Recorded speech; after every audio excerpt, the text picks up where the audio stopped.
The new National Association of Realtors settlement rules are in place and everything has changed. But not really. Today we break down the new process and rules to their most basic form. No fluff, no tricky language, just the simplest explanation of what to expect the next time you buy or sell a house in Southern Nevada. Most of this will apply nationwide, but different cities have different policies. So if you do want a breakdown of the actual 108-page NAR settlement document, you can click here. But otherwise, let's get down and dirty.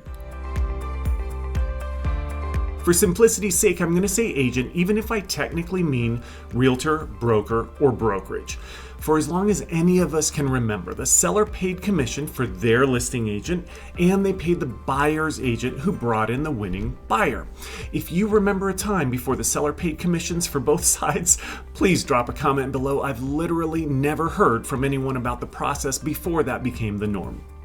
The new process makes the buyer's agent's commission a negotiable item between the buyer and their agent and between the buyer and seller instead of a non-negotiable item dictated by the seller alone.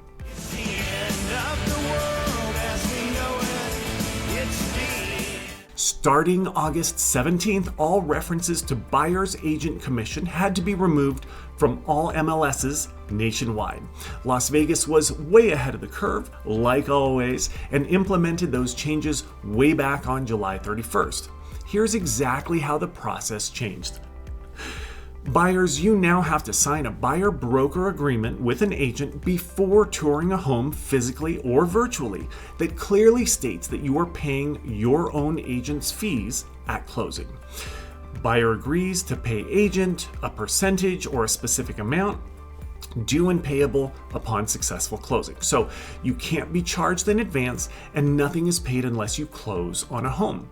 It also has to be a specific amount or percentage that you and your agent negotiate and agree on, so it can't be a range or whatever the seller is paying. This is just like any other cost or fee that's paid at closing. You already pay for your own lender's fees. You already pay for your portion of the title company fees. Now you also are paying your own agent's fees. As part of your offer to the seller of a house that you like, you can try to get the seller to pay some or all of your agent's fees. Our forms only allow fees to be paid in US dollars, but I want to walk you through a visual example, so we'll use apples. In this example, let's say you and your agent agree that you'll pay them 10 apples. Procedurally, you're going to see that every offer you make has this clause.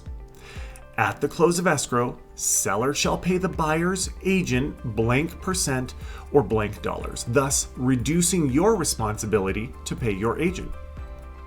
In your offer, if you write in 10 apples and the seller counters it with 7 apples, you contractually agreed upfront to paying your agent the other 3 apples at closing.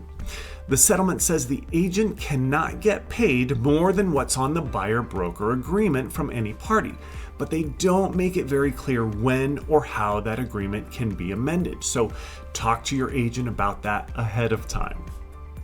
Sellers, your new listing agreement only establishes what you will pay to your agent at closing. The seller agrees to pay a percentage or specific amount to the listing agent upon successful close. It doesn't establish a number for the buyer's agent at all. Any amount you pay to the buyer's agent is strictly negotiable on a case-by-case basis, and that negotiation happens when you receive an offer.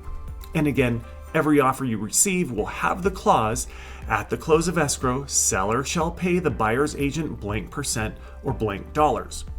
Now, Vegas believes in the Ricky Bobby School of Real Estate. If you ain't first, you're last.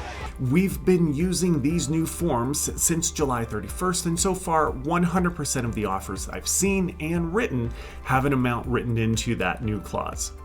As a seller, you're going to do the same thing you've always done, which is negotiate and accept the best offer by balancing the highest net gain with the lowest risk of canceling and with the timeline and terms that you need. Let's recap. Before seeing homes, the buyer and their agent must agree in writing to what the buyer's agent gets paid. The buyer now pays their own agent, but the seller can contribute to that payment. The seller's listing agreement only covers what their agent gets paid, And if the seller pays the buyer's agent, it's negotiated in the purchase agreement offer, not through MLS. Let me share my final thoughts with you, and I'd love to hear your thoughts in the comment section. The Dalai Lama said, "A lack of transparency results in distrust and a deep sense of insecurity." One of the problems before was that the buyer had no control or sometimes even knowledge of what their agent got paid.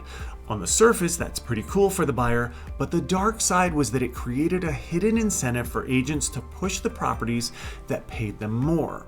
Now you know, and they know in advance what they get paid, and I'm always a fan of more transparency.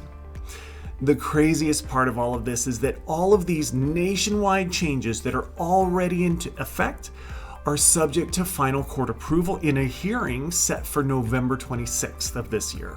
So where does this leave us? The real estate world is shifting towards more transparency and flexibility, but it's also going to require some adjustments. Buyers might need to save a bit more, and sellers may need to stay agile in their pricing strategies.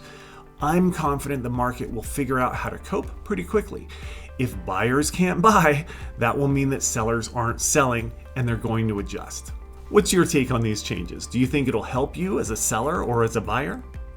As always, working with a knowledgeable and experienced agent who can guide you through these changes is key.